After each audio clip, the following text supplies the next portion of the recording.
হচ্ছে কি এই বাজেট বাস্তবায়নে যিনি নেতৃত্ব দিচ্ছেন মাননীয় প্রধানমন্ত্রী জননেত্রী শেখ হাসিনার প্রতি আমার বিশ্বাস আছে যে ধরনের আকার প্রকারের বাজেটই হোক উনি অন্তত কোনো না কোনো ভাবে আমাদেরকে সামনের দিকে নিয়ে সফল করাবেন, এই বিশ্বাসটুকু আমাদের আছে। মাননীয় স্পিকার, মাননীয় স্পিকার, ট্রেজারি বেঞ্চের যারা আছেন তারা হয়তো বলবেন যে স্বতন্ত্র এমপি হয়ে মাননীয় প্রধানমন্ত্রী বা লিডার অব দা হাউস, আমি কেন এই কথা বলছি যে ওনার প্রতি আমার বিশ্বাস, ওনারা এটাও জেনে যাক।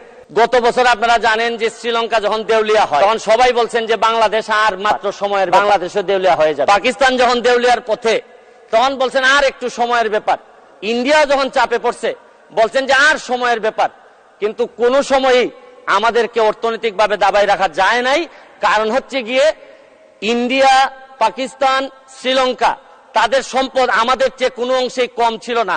তবে একটা জায়গায় ঘাটতি ছিল, এদের জননেত্রী শেখ হাসিনা এদের হাতে ছিল না। মাননীয় স্পিকার, মাননীয় স্পিকার, আমি এইটার সাথে সাথে বাজেটের উপর কয়েকটা কথা বলতে চাই যে এই সরকারের কয়েকটা প্রেসার নেওয়া লাগবে। এই প্রেসারটা আমি সাজেশন দিতে চাই মাননীয় স্পিকার। মাননীয় স্পিকার, দেখেন এই বাজেটে ঋণ দিয়ে উন্নয়ন ব্যয় মিটানো হবে। 2.5 লক্ষ কোটি টাকার লোন নেওয়া হবে, 1.5 লক্ষ প্রায় নেওয়া হবে হচ্ছে গিয়ে ব্যাংক থেকে। আমি মাননীয় প্রধানমন্ত্রী থাকলে বলতাম যে এমপি হওয়ার পর একটা গাড়ি কিনছি 1 কোটি টাকা দিয়ে, 50 লক্ষ টাকা লোন নিছি সাউথ ইস্ট ব্যাংক থেকে। এই লোন আর লোনের যে ইন্টারেস্ট, এটার কারণে রাতে ঘুম আসে না। মাননীয় প্রধানমন্ত্রী যে কিভাবে ঘুমাবেন এটা একমাত্র উনি জানেন। প্রায় 2.5 লক্ষ কোটি টাকার ঋণ উনার মাথার উপরে থাকবে সব সময়। আমি আরেকটা জিনিস বলতে চাই মাননীয় স্পিকার, আমাদের বড় চাপ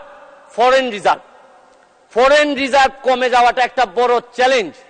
কারণ হচ্ছে গিয়ে যে বাজেট আপনারা এই সরকার এখানে দিচ্ছেন, আরেকটা বাজেটও আমাদের এই সরকারকে বা এই মাননীয় প্রধানমন্ত্রীকে ব্যর্থ করার জন্য আরেকটা বাজেটও আছে।